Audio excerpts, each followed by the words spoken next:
yín ẹ ti họ́bó ìrọ́pàá yín àfìgbà tí wọ́n sọ Nàìjíríà di battleground fún àwọn western world ẹ̀yin Nigeria leaders congratulations o ó yẹ kẹ́ lè máa jubilate náà ṣebí nǹkan tẹ́ fẹ́ náà tẹ́lẹ̀tẹ́lẹ̀ lélẹ̀.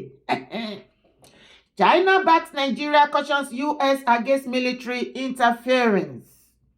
China has expressed strong support for Nigeria amid threats by U.S. President Donald Trump to launch military action over alleged persecution of Christians in the country.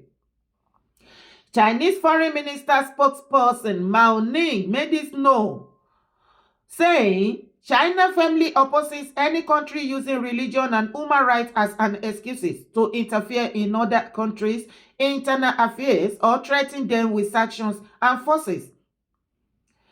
Ning added that Beijing stands firmly with Nigeria as it leads its people on a development path suited to its national conditions, describing the country as a comprehensive strategic partner.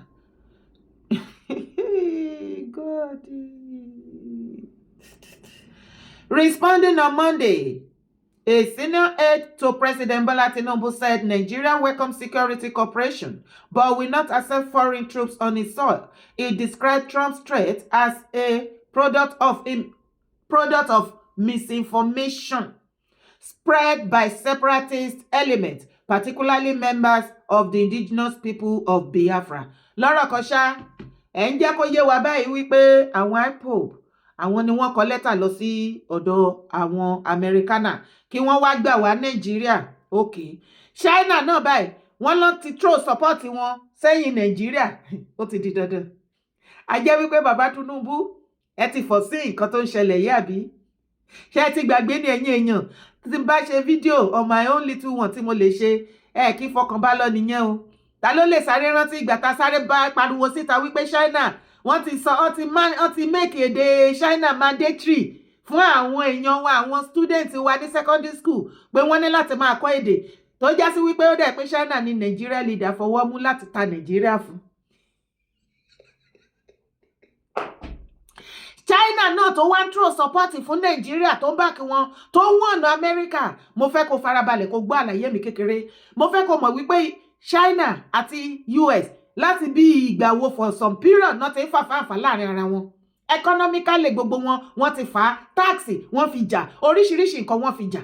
Tí China withdraw gbogbo àwọn product wọn, gbogbo ẹ̀ ti dojúrú láàrin àwọn méjèèjì. Now, tó o bá wá farabalẹ̀ tó ń wo gbogbo game bó ṣe ń lọ, ibi tó máa pé ìwọ àtèmi ni kò jẹ́ ká dúró sí. Má jà á jà fún àwọn leader, bad leader Nigeria. Wọ́n ti họ́bó, jẹ́ kójú wọn bó. Ṣùgbọ́n ǹjẹ́ ìwọ believe pé China wọ́n nífẹ̀ẹ́ Nigeria as a country or Nigeria citizen òun náà ṣe ń bá kí bàbá Tinubu àbí wọ́n protect interest wọn investment wọn ṣe mọ̀ pé wọ́n ti gba half of Nigeria lọ already.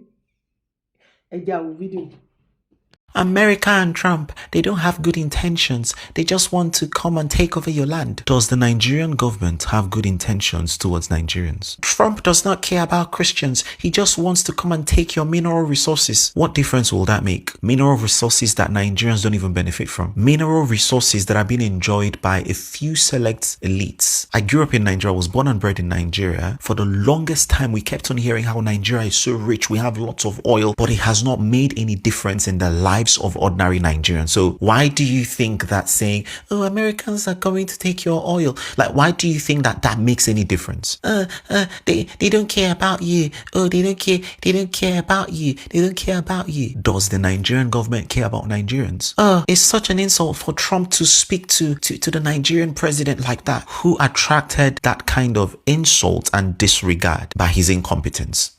The Nigerian president. Oh, but Trump called Nigeria a disgraced country. But Nigeria is actually a disgraced country. Our leaders have made this country a hell of a mockery. Trump literally said the truth that we all know. It's a failed country. Do you guys want to know my honest opinion? One of the problems of Nigeria is that we took our independence too quickly. Shout and say whatever you want to say about colonialism. Show me the fruit of our so-called independence in the past 6 decades. Show me one thriving sector in Nigeria. And for all of you that are claiming that Trump disrespected, the Nigerian president, it took Trump speaking for Tinubu to address Nigerians on Twitter. He didn't say anything until Trump spoke. But all of a sudden, immediately Trump spoke, they are all scrambling around and speaking. All of a sudden, Nigeria should have been colonized till the year 2000. If not for anything, the British would have given us 247 lights, build bridges, and just some infrastructures. Not even because of us, but because they liked the convenience of technology. Some members of Boko Haram were captured and reintegrated into the society, and some of them even went ahead to be recruited in the army. The people that are terrorists, some of them are recruited into the Nigerian army. And you say that's not a disgraced country? And you say that's not a SHIT hole? And you think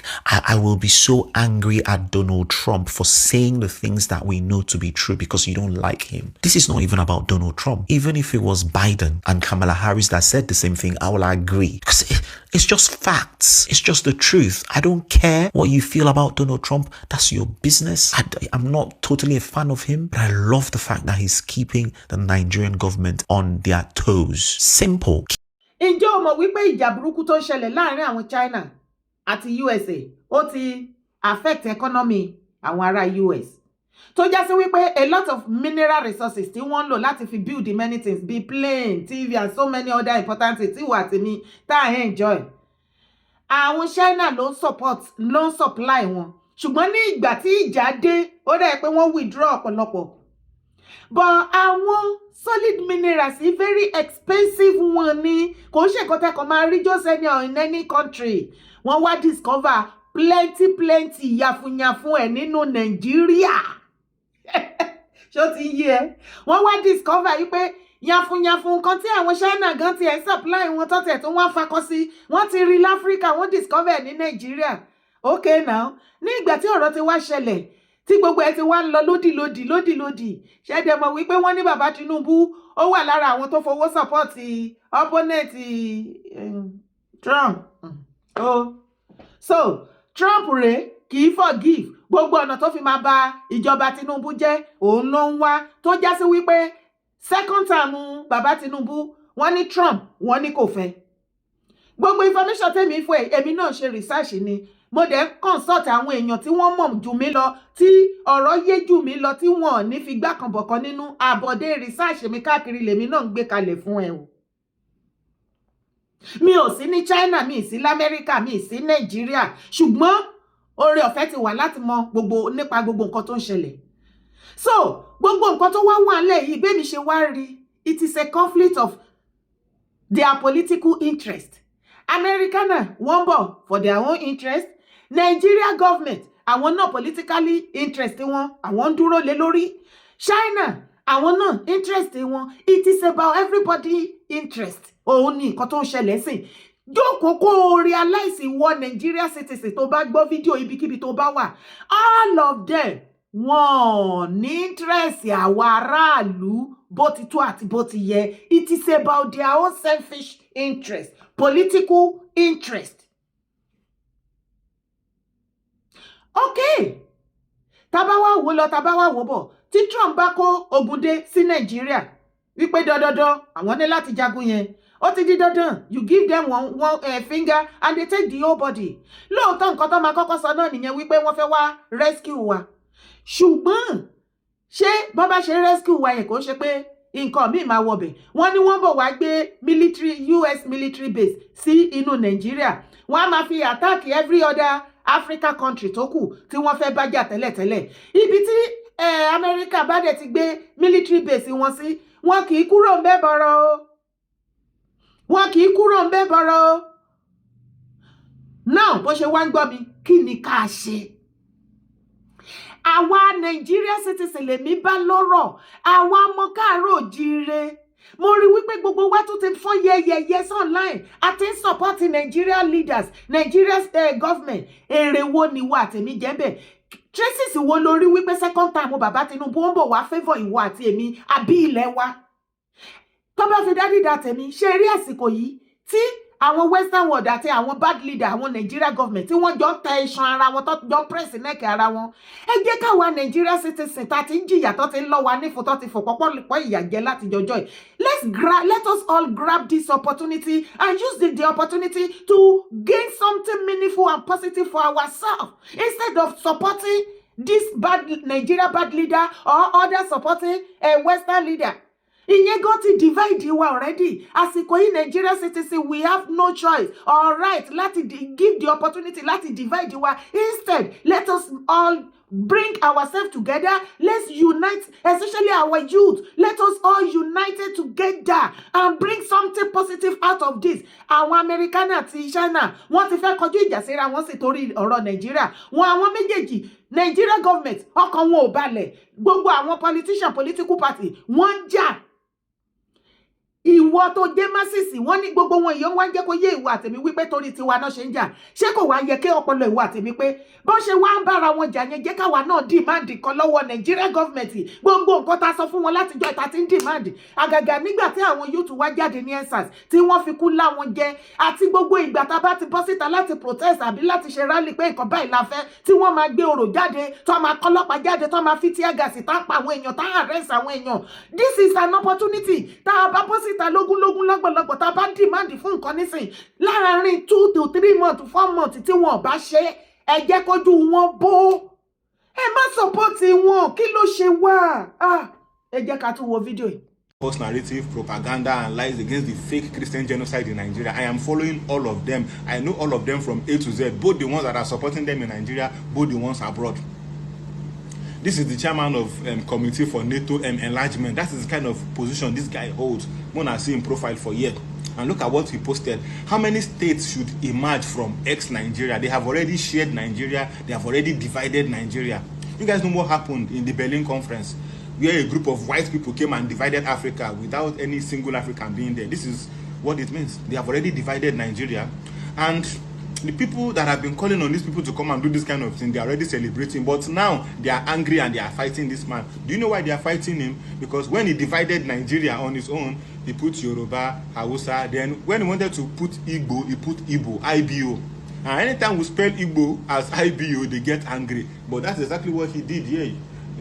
Now they see, and even look at it here, I already enlarged it here. See it? He spells the Igbo as IBO, International British Organization. That is it. That is how he spelled it. And they're already angry with him. But they have been on his page, they have been on his page, dragging them to come and do this, do that. Senator should put boots on ground in Nigeria. They have already divided Nigeria. I see this thing as gaslighting. Because when Jonathan was in office, Jonathan had to bring General Ihejirika, who gave Boko Haram hell. He was chasing them bumper to, in fact, it was Ihejirika that identified Sambisa Forest, where he chased them into. Moses, what happened? Northern leader started writing petition against Jonathan, sending letter to ICC, to America, to everybody, that Jonathan want to do genocide, though. He want to retaliate what they did to them during the war. Is that not what happened here in Nigeria? For a people who wanted this thing to end, wouldn't you have encouraged Jonathan in what he was doing? Please, somebody should answer me. Yes, I will. Good, I'm coming. Please, I'm coming. I will answer you. Yes, I'm coming. Now, Jonathan had to withdraw Ihejirika, and the thing now escalated under Buhari. Again, listen, if these people meant well, why are they spreading from the whole north now? They are coming to the south. Initially, they told us it was herdsmen. They were looking for grazing. Now, the whole thing has spread all over Nigeria. Is there any state in Nigeria today that is not expressing this thing? So what's the meaning? They want us to believe in what they are doing, Abi. They want us to believe in terrorism so that we cannot live. Is that what you are telling me? No, tell me. So pampering these people is a no-no for me. Okay. They shouldn't spread this in all over Nigeria. Let's have your response. I think there is a miscommunication between North and the South. There's a missing gap. Ihejirika, we are there, we are here. Ihejirika, in fact, I had a lady from Maiduguri saying, it's over the news, that we prefer Boko Haram to what the army was doing in Maiduguri. They were killing innocent people. It was very merciless, killing innocent people. That's why the northern states was all united that this man must go. Ṣé wọn náà ti gbọ́ nǹkan tí Gumi sọ mẹ́yìn àti Barrister yìí? ṣó o gbọ́ àwọn àlàyé ọ̀rọ̀ ṣó o rí nǹkan tó ń ṣẹlẹ̀ lọ́wọ́lọ́wọ́ tí President Trump tó dá sí sìn kì í ṣe ìsìn ní kinní yẹn ní iná yẹn náà ti dáná yẹn it's about 2015 náà ti dá iná yẹn APC as a government ṣe mọ̀ pé àwọn PDP Jonathan ló wà lórí oyè lọ́dún náà lọ́hùn àwọn APC láti bring ìjọba Jonathan down òun ni wọ́n fi lọ kó àwọn Boko Haram wá láti fi ìjọba ní Jonathan lára the same thing letter tí àwọn tí Trump lóun receive tóun bọ̀ fún èdè wa Nàìjíríà sìn APC government tó wà ń bẹ̀ sìn àwọn náà they did the same thing to PDP ní ìgbà tí àwọn Jonathan wà ń bẹ̀ as a president they wrote the same letter to U.S. to come to their aid. ṣé o gbọ́ dáadáa farabalẹ̀ nínú fídíò yẹn o kó o gbọ́ àlàyé ọ̀rọ̀ APC ìjọba bàbá Tinubu àwọn náà ṣe the same thing nígbà ayé Jonathan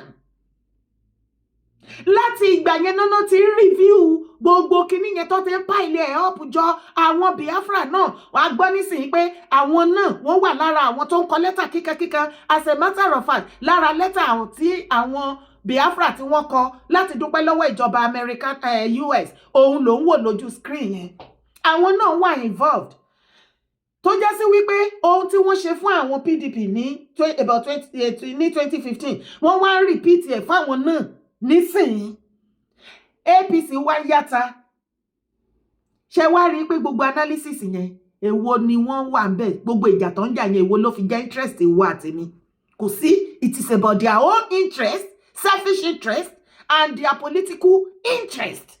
Ìwọ náà tó gain anything tó dẹ̀ sí kò sí proof pa máa gain anything ṣe rí ibi tí ọ̀rọ̀ dé dúró nísìn barista yẹn jẹ́ kó yé wa Gumi dẹ̀ confam ẹnu fídíò ẹ̀ tó bá létí ìgbọ́ tọ́rọ̀ yé dáadáa tó fẹ́ máa fẹ́ irọ́ ní 2015 yẹn the same Nigeria US government wọ́n send the troop wọ́n send wọn wá sí north ipe kí wọ́n wá rescue àwọn kọ́ wá stop Christian genocide and some other thing ṣùgbọ́n wọ́n nígbà tí wọ́n bẹ̀rẹ̀ sí ní attack àwọn terrorists the same northern leaders and elders náà tó pariwo síta wípé kán wá withdraw wọn kán má pa wọn mọ́ nítorí wọ́n pa terrorists the same terrorists tán ní kán wá tán invite wọn fún kán wá pa àwọn náà ni wọ́n pa ṣùgbọ́n northern leaders and elders sọ wípé wọn ò fẹ́ aráàlú náà fẹ́ kán lọ máa pa kán má pa terrorists ṣé o gbọ́ nínú fídíò ẹ̀ pé Gumi confam ẹ̀ wípé ìgbà tó jẹ́ wípé àwọn terrorists náà ló ń pa woman kan ló pariwo síta wípé kò ń ṣe àwọn terrorists náà pa aráàlú náà pa irọ́ ni àwọn terrorists tán pè fún pé kán wá pa àwọn non flush ṣùgbọ́n northern leaders and elders tó rántí sọ pé security guide wọn láti fi hàn Southerners léèmọ̀ náà ṣe ń sìn wọ́n. lákòótọ́ ọ̀rọ̀ mi gbogbo ẹ̀yin tẹ́ bá súnmọ́ bàbá Tinubu ẹ bá wa sọ fún wọn kí láruwo ta tẹ́ pa látijọ́ ẹ̀ kẹ́ ẹ tó lọ sórí àpèrè yẹn somebody like me mo sọ fún yín mo níwọ̀n ẹ̀ nílẹ̀ ọ̀ ní jẹ́ kẹ́ rẹ́dọ̀ fi lórí òróró àtijọ́ tẹ́ ti débẹ̀ ṣe nísìnyí ẹyọ kan kí lè lè tó ogun ṣógun láyé ni kí lè tó lè nínú ayé torí pé ẹ fẹ́ kórúkọ yín wọ bìkan ẹ fẹ́ kẹ́ belong síbì kan ní kíni ogun láyé ni ẹ nísìnyí ẹ lójú oorun ẹ nífọ̀kànbalẹ̀ yìí kò sí kọ́kọ́ tẹ́ ṣe táràlú tó rójú tán fìlì ẹ̀ ẹ kàn ń lé foundation tí tẹ́ mọ̀ bí á Nàìjíríà election tó ń bọ̀ yìí kò ṣúọ̀ pé election máa ṣẹlẹ̀ nínú Nàìjíríà torí wọn bá yín mu ní kékeré ẹ̀yin náà dẹ̀ mọ̀ gbogbo nǹkan tí bàbá Tinubu náà ti join àwọn political party wọn sẹ́yìn tó ti ṣe fún àwọn other party àti individual gbogbo ẹ̀ ló ń wá comeback tó hàn tí yín sìn Yorùbá wá dìde ẹ fẹ́ kí everybody káwá máa sẹ́ pé ṣe ni wọ́n gbógun ti Tinubu o ṣe ni wọ́n ṣe kinní kan o no ẹ jẹ́ kán fúnra wọn lóògùn jẹ fúnra wọn ní kọjọ fúnra wọn lóògùn jẹ mo yìí bẹ̀ wá ní ẹ̀bẹ̀ bàbá Tinubu kí China àti America USA kí wọ́n tó sọ Nàìjíríà dé battleground torí ìgbà yẹn kúkú wá pé yẹlẹyẹlẹ bàbá Tinubu dùdì ní ìfúnpín wọ́n kúkú ti pín náà lọ́dọ̀ wọn lọ́ọ̀ ní western world ó ló gbọ́ nínú fídíò yẹn wọ́n ti pín Ìgbò ọ̀tọ̀ north ó dá dúró Yorùbá ó dá dúró wọ́n ti pín wa already ẹ kàn ní kí bàbá Tinubu kó make it official tó bá mọ̀ pé lóòótọ́ náà fẹ́ rescue Nàìjíríà tó fẹ́ kí Nàìjíríà kó catch fire kó dàbí ti Libya ẹ tètè sọ̀pá sílùú kí bàbá pé tẹ́ ẹ bá ti pín ẹ rí wípé gbogbo rògbòdìyàn yẹn á wálẹ̀ wọ̀ Amẹ́ríkà àwọn US wọn nílé sọ pọ́nbọ̀ wọn àtẹ́tì yẹn China ò fìgbà kankan kò àwọn náà tẹ́ra Nàìjíríà ìwọ àti mímọ̀ so gbogbo ilé ìtàn sọ yìí investment wọn Nàìjíríà is their investment So kì í ṣe pé bí àwọn love wa bàbá Tinubu, we all know the game. Ẹ má wá fún wa ní attitude, keep APC àbí anybody yín kẹ má wá máa fún wa ní attitude kẹ máa parọ́ orí burúkú online kẹ máa wá empathy káàkiri ká lè máa ṣàánú ká máa support yín. Wọ́n fẹ́ gbógun ti bàbá Tinubu. Èrè wo la jẹ látọ̀dọ̀ bàbá Tinubu? Èrè wo la jẹ? Bàbá tó ń pín kọ́ọ̀pù ráìsì, tó ń pín kọ́ọ̀pù grain, tó ń pín 5,000. Èèyàn mélòó lórí gbà? Ẹ wá bí gbàjarè kẹ lọ kú. Ẹ ṣe coastal road, ẹ ṣe gbogbo, ẹ ń wọlé, ẹ ń wọ́nà, ẹ bà gbogbo nǹkan jẹ́, ẹ fokùn sáwọn aráàlú lọ́rùn, ẹ fún wọn lọ́rùn pa lórí táàsì, ẹ lè fẹ́ build Nàìjíríà tó ti kú tó ti kẹ̀. Ta ló sọ fún yín pé Nàìjíríà máa wà? Battleground ní Nàìjíríà máa dì. Tí ẹ bá ti tètè pé Nàìjíríà bàbá Tinubu, battleground ní Nàìjíríà máa dì. Mo sọ yìí, mo dúró náà, mo fẹ́ kó dúró, kó farabalẹ̀, kó enjoy video yìí, kó gbọ́, kó listen dáadáa, kó mọ bó ṣe ń lọ. Má gbàgbé láti bá mi share video yìí. Ẹ fún ní support me, bá mi tumble, bá mi share, bá mi like, bá mi watch, bá mi wò, bá mi pín káàkiri. Jẹ́ kí gbogbo èèyàn mọ̀. Kì í ṣe wípé bí àtòrí ti tèmi, kí àwọn èèyàn lè mọ nǹkan tó ń ṣẹlẹ̀ gangan, kó yé fi dúdú bò wọ́n lójú ni. Opportunity ni social media jẹ́. Àwa ní social media kéèyàn kan tó wá máa lọ yín ní fún kó máa fi rọ́ parọ́ fún yín. Àfẹ́ tó bá fẹ́ gbọ́ irọ́, bó tilẹ̀ jẹ́ wípé irọ́ náà lọ́mọ ìran mi like jù. Ṣùgbọ́n àwi nípa tiwa wípé àṣewọ̀n bá tá lè ṣe. Orúkọ tèmi ò yí padà. Èyédára Kòwé kòkòkò ni mò ń jẹ́. Má gbàgbé láti bá mi like, bá mi share síta, drop your comment.